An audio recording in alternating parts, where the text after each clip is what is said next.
Hari ibintu bine by'ingenzi byagufasha kumenya niba koko agukunda by'ukuri cyangwa ari gukina mu rukundo. Wihangane ntihagire ikintu na kimwe usimbuka kuko wasanga aricyo cyawe neza neza. Tudatinze reka dutangire n'ikintu cya mbere. Umuntu ugukunda by'ukuri aguha umwanya we wose. Yego wabyumvise neza. Nta muntu ugukunda by'ukuri uba bize ku buryo atabona umwanya wo kuvugana n'umuntu akunda. Rero igihe umuhamagaye nagusubize, wamwandikira nagusubize, cyangwa bigatinda amasaha 6 cyangwa iminsi yose, uwo muntu nta rukundo agufitiye. Niyo waba umwiruka inyuma, we abakurikirana undi agerageza kumushimisha. Ntugomba kwirengagiza iki kimenyetso dia. Icya kabiri, umuntu utagukunda ahora avuga ko ari bize. Ugerageza kumusaba ko mwabonana, agahora abishyira ku yindi tariki, akakubwira ngo nzakubwira nimbona umwanya. Kandi uko abivuga niko imyaka ishira nta gahunda ihamye. Menya ko atagufite ku mutima. Umuntu ugukunda by'ukuri iyo umwandikiye ako kanya aragusubiza nagutinda. Gusa nanone ushobora kwibaza uti ko hari abantu bamenya kwitanga baguha keya,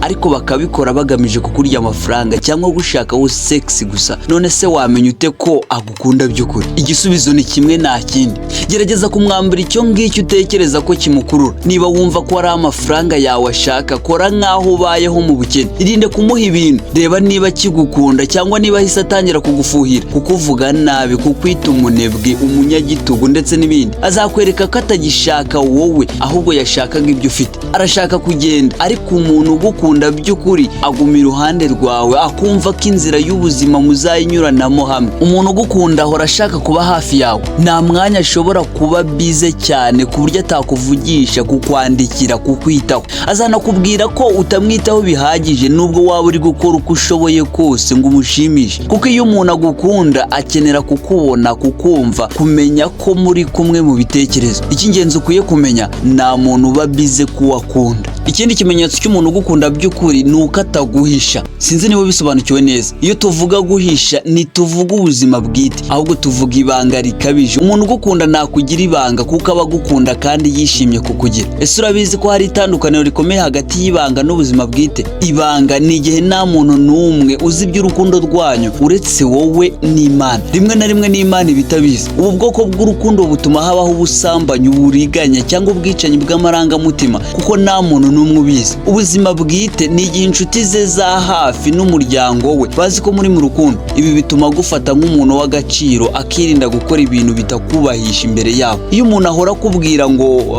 simbikunda gushyira iby'urukundo ku karubanda, si uko byanze bikunze abakubeshya, ahubwo abatakwemera ku mugaragaro kuko atakwishimira. Umuntu ugukunda aba yifuza kukwereka inshuti ze, umuryango we, rimwe na rimwe no kukugaragaza mu ruhame. Ikindi kimenyetso cy'umuntu ugukunda by'ukuri ni uko agushoraho amafaranga. Uti gute? Ndabizi si buri wese ubikora. Yego nibyo, kuri iyi ngingo mwihangane mvuge ku gitsina gore. Abagore bafite amafaranga nibayashora ku mugabo batishimiye cyangwa batizeye. Niba umugore agukunda by'ukuri azakugurira impano, azagutumira ahantu runaka, azakugurira ibintu kuko ashaka kukunezeza no kukwereka ko agukunda. Witonde rero, umugore utaguha umwanya, utakwemera imbere y'abandi, utakwitaho cyangwa ngo akwegere, ntabwo agukunda. Umugore ugukunda by'ukuri azaguha umwanya, azakwerekana, azagutekerezaho. Jya umenya ko urukundo nyarwo rurigaragaza ntiruhishwa. Iyo ukunze umuntu umukorera ibintu utabajije abandi, ukora ibyo ukora biturutse ku mutima wawe utaryarya. Iyo umukobwa cyangwa umugore avuga ngo umusore niwe ubanza gutakaza amafaranga mbere yanjye, uwo ntabwo aba agukunda koko. Reka nkwibutse, iyo umukobwa abonye umuntu akunda by'ukuri hari ubwo amwitangira atitaye ku kiguzi. Hari abagore bafata amafaranga yabo yose bagafasha umugabo we kugera ku nzozi ze. Kubera iki? Nuko aba amukunze by'ukuri. Ikindi kandi, umukobwa ugukunda by'ukuri agushyigikira mu nzozi zawe. Abashaka kugira uruhare ku hazaza hawe. Niba uri mu rukundo n'umuntu ariko ntubone ko azirikana inzozi zawe, ibyo ntabwo ari urukundo. Uwo muntu yakabaye ari umufatanyabikorwa wawe. Umukobwa ugukunda azagushyigikira, yifuza kugufasha kugera ku ntego zawe, ndetse yifuza kuzabana nawe mu hazaza hawe. None se niba adashaka kukwerekana mu nshuti ze, mu muryango we, akaguhisha hose, ubwo kuko utekereza iki? Uwo ntabwo agukunda. Niba adakoresha amafaranga ye ndetse n'iyo ayafite nta kintu agukorera, ugomba gutekereza ukundi. Niyo ntacyo afite azagerageza kukwereka urukundo rwe uko ashoboye. Kuko niba uri mu rukundo n'umuntu utagufasha, utakwitaho, utagukorera ikintu na gito, ibyo si urukundo, ni ukubabazwa. Ihangane nkubwire ibintu by'ingenzi byagufasha kumenya niba umukobwa agukunda by'ukuri. Icya mbere, azakwereka azakwereka urukundo mu bikorwa. Icya kabiri, azagutangaho amafaranga niyo yaba make, azagushyigikira mu nzozi zawe, azashaka kugufasha kugira ejo heza, azakwerekana mu bandi yishimye ko muri kumwe, azakubaha kandi yitange kubw'urukundo. Niba ibyo byose ubibuze, tekereza neza ku mubano urimo. Urukundo nyakuri rugaragarira mu bikorwa, si amagambo gusa. Niba wungutse byinshi muri ubu butumwa, ntiwibagirwe gukora subscribe kuri YouTube channel yacu, wandike igitekerezo cyawe muri comment, kandi tuzongere kubonana ubutaha. Murakoze kandi Imana ibahe umugisha. Ndabakunda.